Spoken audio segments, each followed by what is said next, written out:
अस्सलाम वालेकुम मेरे प्यारे भाइयों, बहनों, माताओं, बुजुर्गों। मैं शाह आलम खान राष्ट्रीय उलमा कौंसिल का 184 बाई क्लास से उम्मीदवार हूँ। जैसा कि भाइयों आप जानते हो, इलेक्शन आता है, सारी पार्टियां आपके दरवाजे पे आती हैं।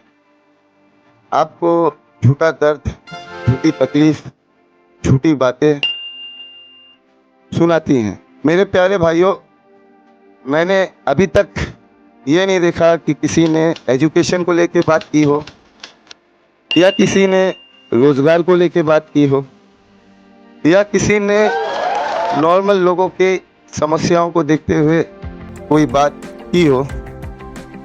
वादे तो ये जितने चाहें उतने करते हैं हमसे।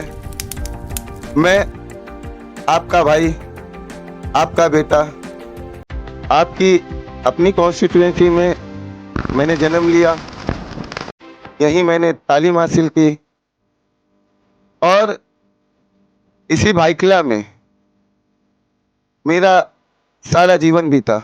मैंने एजुकेशन के बाद यही सोचा कि मैं गरीब की, मजलूम की, बेसहाराओं की आवाज़ बनूं, उनका सहारा बनूं, उनके दुख दर्द का साथी बनूं।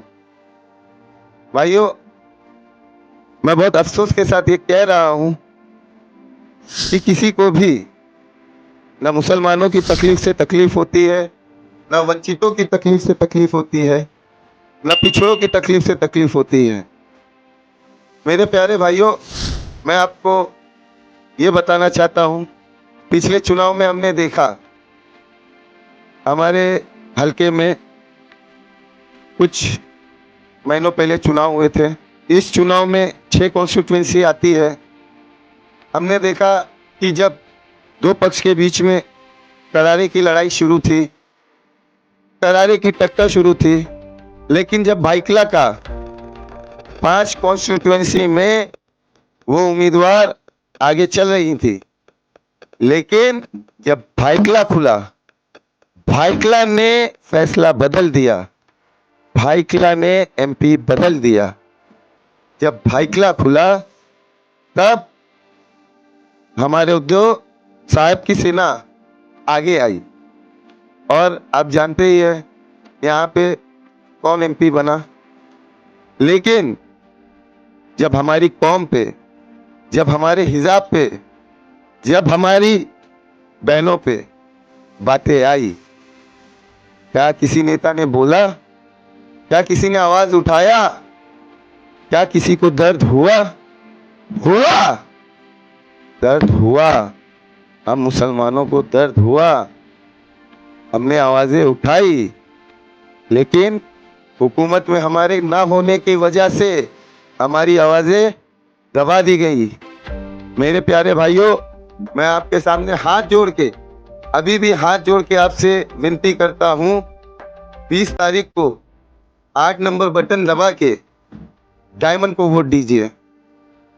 आपका एक एक वोट आपकी आवाज बनेगा, आपके जख्मों का मरहम बनेगा, आपके और हमारी आने वाली नस्लों के मुस्तकबिल का फैसला होगा। मैं आप लोगों से यही रिक्वेस्ट करता हूं, हाथ जोड़ के रिक्वेस्ट करता हूं, आप देखें कौन काबिल है, कौन नौजवान है, कौन आपकी हक की आवाज उठा सकता है, कौन आपके लिए लड़ सकता है, कौन आपकी बातें बोल सकता है। खुदा हाफिज।